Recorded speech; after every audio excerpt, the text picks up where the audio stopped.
श्री सुखदेव जी कहते हैं कि राजन, 10वीं को इंद्र गए हैं और दूसरे दिन एकादशी आई है।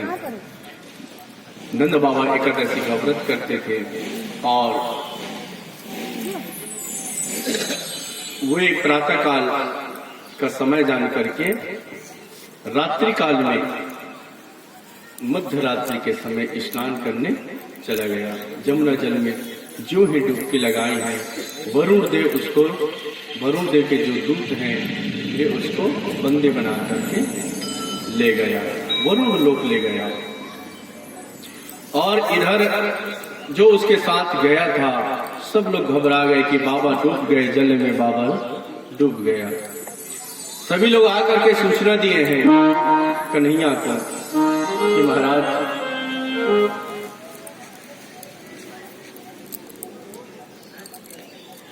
कृष्णा बाबा स्नान करने गया, किंतु जो ही जमुना जल में डुबकी लगाया बाहर ही नहीं निकला।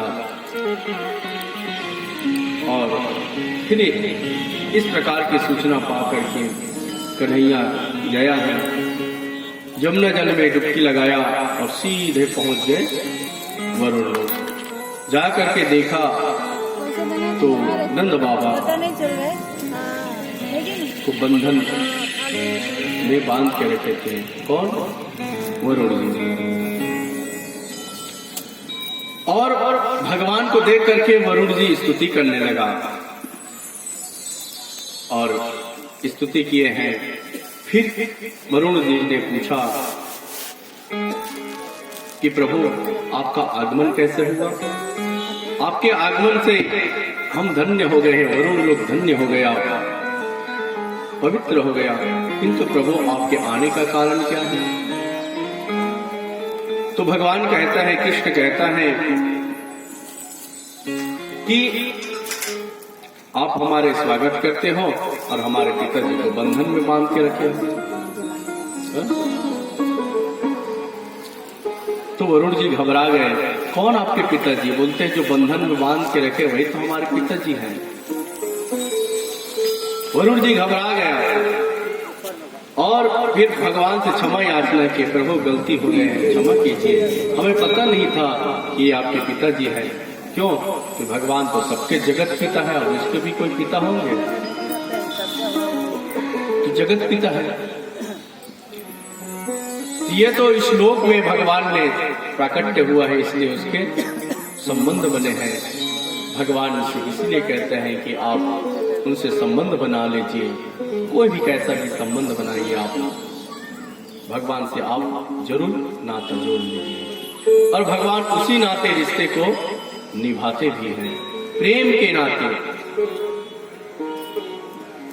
प्रेम ही एक ऐसा बंधन है कि जो भगवान को भी बंधन में बांध सकते हैं, और किसी बंधन से बंधने वाला नहीं भगवान।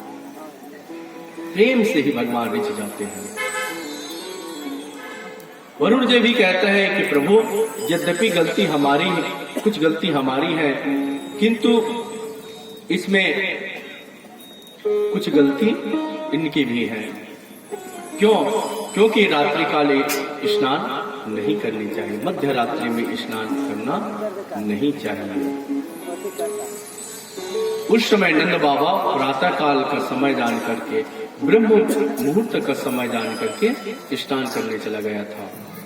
और मध्य रात्रि के समय स्नान नहीं करना चाहिए, क्योंकि 11 रात समय जो होता है, रात्रि के 11 बजे से लेकर के रात्रि के 3 बजे तक के, ये समय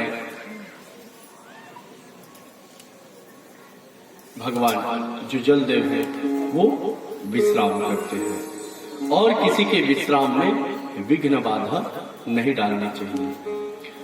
और 12 से जो 3 का जो समय है, ये राक्षसी बेला भी कहलाती है। और महाराज इस समय स्नान करने से वरुण के जो दूत हैं वो जरूर पकड़ के ले जाते हैं। और कई बार ऐसी घटना भी घटी है जिसको उस समय लोग कहते थे, पुराने जमाने में उस समय लोग कहते थे कि यहाँ पर प्रेत का वास रहता है, किसी जल में प्रेत का वास रहता है, और कहीं जंजीर, शंकर आदि इत्यादि उसको बोले भी जाते थे पुराने लोग, किंतु ऐसा कहीं नहीं होता। वो उस समय वैसा स्नान करने से वो वहां चले जाते थे। इस प्रकार फिर नंद बाबा को वहां से मुक्त किया, और फिर जैसे ही मुक्त किए हैं गोपगण